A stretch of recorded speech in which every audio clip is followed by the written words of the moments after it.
വീട്ടിൽ അമ്മ ഉണ്ടാക്കുന്ന ഒരു നാടൻ സ്റ്റൈൽ തേങ്ങ അരച്ച ഞണ്ട് കറി ഉണ്ടാക്കിയാലോ ഇന്ന്? ഇത് നമുക്ക് പെട്ടെന്ന് ഉണ്ടാക്കാൻ പറ്റുന്ന ഒരു കറിയാണ്. ഞാൻ ഇവിടെ മഡ് ക്രാബാണ് എടുത്തേക്കുന്നത്. സീ ക്രാബ് ആയാലും എടുക്കാം. എന്നിട്ട് അത് നന്നായി ക്ലീൻ ചെയ്ത് അതിനൊന്ന് വേവിച്ചെടുക്കുക. അതിന് വേണ്ടിയിട്ട് ക്രാബ് ഇട്ട് 1/2 kg ക്രാബിന് ഒരു 2 തക്കാളി എടുത്തിട്ടുണ്ട്. ഒരു പച്ചമുളകും കുറച്ച് മഞ്ഞളും മുളക് പൊടിയും ഉപ്പും കുറച്ച് വെള്ളം ഒഴിച്ച് നന്നായി മിക്സ് ചെയ്തിട്ട് ഒന്ന് അടച്ചു വെച്ച് വേവിച്ചെടുക്കുക. ഇതൊന്ന് വെന്ത് വരുന്ന സമയം കൊണ്ട് നമുക്ക് ഇതിൻ്റെ ഒരു അരപ്പുണ്ടാക്കിയെടുക്കാം. ഒരു മിക്സിയുടെ ജാറിലേക്ക് 1 കപ്പ് തേങ്ങ ചിരകിയതും കുറച്ച് മഞ്ഞൾപ്പൊടിയും 1 ടേബിൾ സ്പൂൺ മുളക് പൊടിയും കുറച്ച് വെള്ളം ഒഴിച്ച് നല്ല പേസ്റ്റ് പോലെ അരച്ചെടുക്കുക.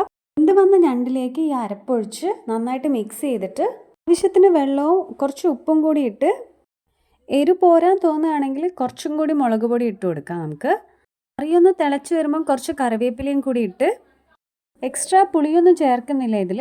2 തക്കാളി എടുക്കാൻ പറഞ്ഞത്. അപ്പോൾ കറിയൊന്ന് തിളച്ച് വന്നാൽ തീ ഓഫ് ചെയ്യുക. ഇനി ഇതിൻ്റെ ഒഴിക്കാനായിട്ട് ഒരു പാനിൽ കുറച്ച് വെളിച്ചെണ്ണ ഒഴിച്ച് കടുകിട്ട് ഒരു ഉണക്കമുളകും കറിവേപ്പിലയും കൂടി ഇട്ട് പൊട്ടിക്കഴിഞ്ഞാൽ അത് നമുക്ക് കറിയിലേക്ക് ചേർത്ത് കൊടുക്കാം.